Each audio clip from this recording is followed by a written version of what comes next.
Muy bien, Vitamina, excelente.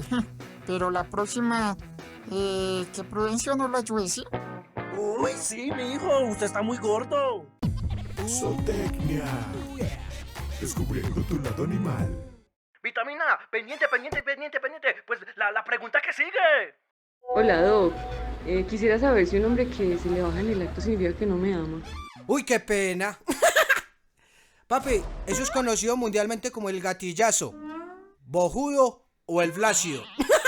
Mami, le tocó el tijeretazo. Una amiga más.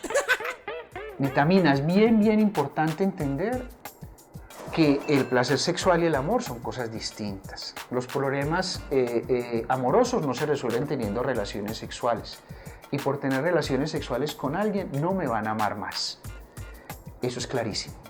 Hay otra cosa, y es que muchas parejas, por la ansiedad de demostrar amor en una relación sexual, solamente ese comecoco de que tengo que demostrarlo les puede cortar su respuesta sexual. Entonces una mujer bien enamoradita puede ser que por solo la ansiedad de su desempeño sexual le duela la penetración o no llegue al orgasmo.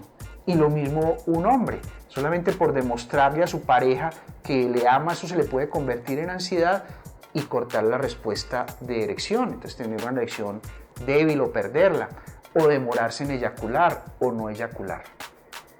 Es muy importante tener claro que en una pareja se debe poder expresar amor no solo teniendo relaciones sexuales. Eso es clarísimo. Que por tener relaciones sexuales no se van a amar más y que lo que van a poder encontrar al tener relaciones sexuales con la pareja que aman es disfrutar de lo erótico con alguien significativo, pero que eso no va a hacer que se amen más o que se amen menos.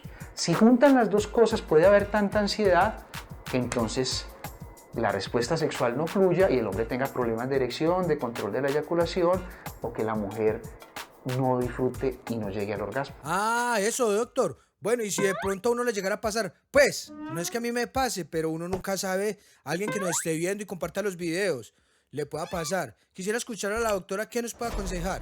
Les digo, prométanse que cuando ustedes tengan esta relación sexual no va a ser la última, que si les va mal en este momento tienen otra oportunidad y eso les da seguridad y les da garantía.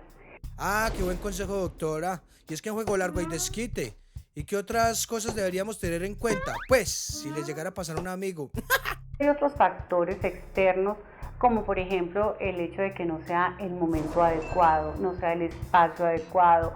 Los jóvenes a veces tienen relaciones sexuales en el momento en que la mamá salió a la tienda, ¿cierto? O sea, en espacios que no tienen garantía ni de intimidad, no tienen garantía de tranquilidad ni de seguridad. Y eso hace que su respuesta sexual se vea alterada. Entonces, no debemos nunca relacionar ese tema de amor y capacidad de respuesta sexual, porque la respuesta sexual no está mediada por el amor. Eso está muy claro. Uy, qué alivio. Ve, perdón, mentiras. Yo ya sabía, Doc, me extraña.